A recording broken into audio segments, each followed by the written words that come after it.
How would you characterize the probability of an al-Qaeda-sponsored or inspired attack against the U.S. homeland today as compared to 2001? I can't say that the threat is any less. I think that this dispersion and decentralization actually creates a different threat and a harder one to watch and detect.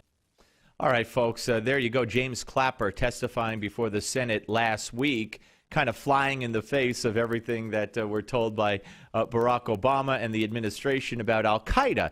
Joining us now to talk about that and so much more is our friend Andy McCarthy. Of course, the latest book from Andy, Spring Fever, The Illusion of Islamic Democracy, also senior fellow at National Review Institute and contributing editor at National Review, and Dr. Walid Phares, Fox News Middle East analyst, who advises members of Congress on terrorism, author of The Coming Revolution, and his new book coming out, The Lost Spring, will be out next month. Gentlemen, welcome.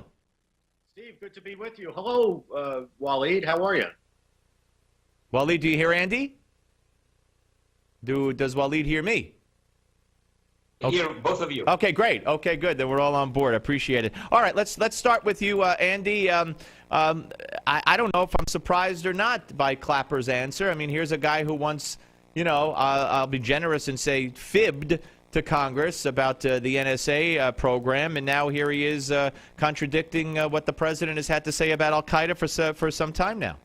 Well, he's also the one who said that the Muslim Brotherhood was a secular organization. So he's had quite the high wire act with the Obama administration. But I think, Steve, actually what Clapper said in a way is true, and it reflects something that we've been arguing for many years, which is that what you need to focus on with Islamic supremacism is the ideology.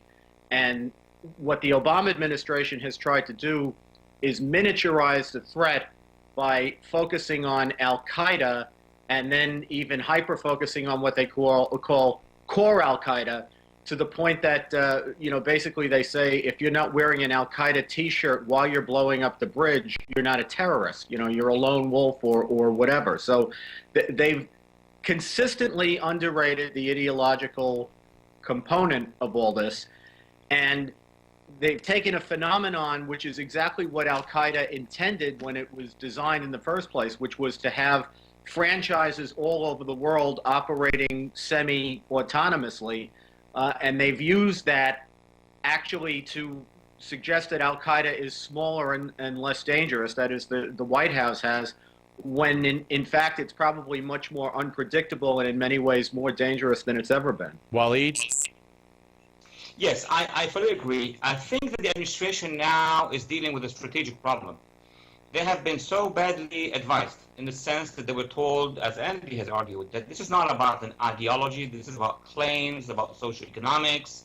And second, that al-Qaeda, after the strikes against what they call the core, meaning Mr. bin Laden and a few others in his central office, is going down. That's what they said, actually. That's what they argued during the presidential campaign of 2012. Reality has been otherwise. We don't want to go over the details, but we know, everybody knows, people online and on Facebook actually knows that al-Qaeda today is tenfold, maybe 20-fold the size of al-Qaeda, regardless of the core. Al-Qaeda today is the core, is a super core, in 22 countries at least, on the one hand. Second, everybody's realizing in Europe and also many experts here that without this radicalization, indoctrination, there are no jihadists. And without jihadists, there are no al-Qaeda. So what I have been noticing is that maybe not the president, but his high-ranking officials have been trying to say, yeah, we hit the core, but now they are all over the place, and we need some more effort, because they realize that with the hearings in Congress over the past 2 years, it has been demonstrated that al-Qaeda has become a very, very serious worldwide threat, not just against us, against our allies, and even against some of the competitors, such as Russia and others. Andy? Yeah, I think, Steve, we've actually now reached a point, and I want to go back again to the fact that this is how bin Laden designed the program in the first place. Bin Laden was not insensitive to the idea that the United States or Western powers might at some point in time attack what we now call core al-Qaeda. But what he was trying to design was a worldwide, ideologically based organization. And in the aftermath of 9/11, I think what we had was what was called core al-Qaeda was put on the run, was in many ways decimated. I think Walid is quite correct that their ranks are probably bigger now, but it was a fair thing, I think, to argue at least 2002, 2003, that while you can replace numbers, you can't replace competence. And we did manage to wipe out a lot of their middle managers and a lot of their high ranks. But al-Qaeda was meant to operate in this kind of semi-autonomous fashion with all these atoms of al-Qaeda throughout the globe, and that's exactly what's happened. But now, because of the way the Obama administration has miniaturized the threat, we have the phenomenon both of al-Qaeda spreading its tentacles across the globe, but now once again having safe haven like they did in the 1990s in places like Sudan and Afghanistan. Now they have safe haven in Iraq, across North Africa, in other parts of the globe. And we know historically that in terms of being able to project power on a massive scale and attack the United States and Western targets, what al-Qaeda has most needed has been safe haven. And now, so they now have it in addition to this other phenomenon of being able to spread out. And Walid, Andy makes a great point about the safe havens being reestablished in places like Afghanistan, and now you could add Iraq to that list as well. Absolutely. If you look at the safe havens, the ones that we have, hit hard, such as in Iraq, thanks to a military effort surge, are back not just in Iraq, in the Sunni Triangle, but also spilling from Iraq into Syria. There is now one jihadi organization even more extreme than Al-Qaeda that is called Daesh, the Islamic State of Iraq and Syria. It stretches from northern Baghdad all the way to Syria into northern Lebanon in Tripoli. It's much bigger than anything that bin Laden has thought for. Al-Qaeda is still around in Afghanistan. Its jihadi branches in Pakistan are still committing assassinations. We don't want to even go into Africa, from Somalia into Mali, now Central Republic of Africa, on and on and on. Beyond that, our ally Egypt is fighting al-Qaeda in the Sinai, so that's pretty new. It's between Israel and Egypt. So my point has been that the administration made a strategic mistake since 2009. That is to focus on sending the drone, doing some military measures, and then say, then we're going to stop.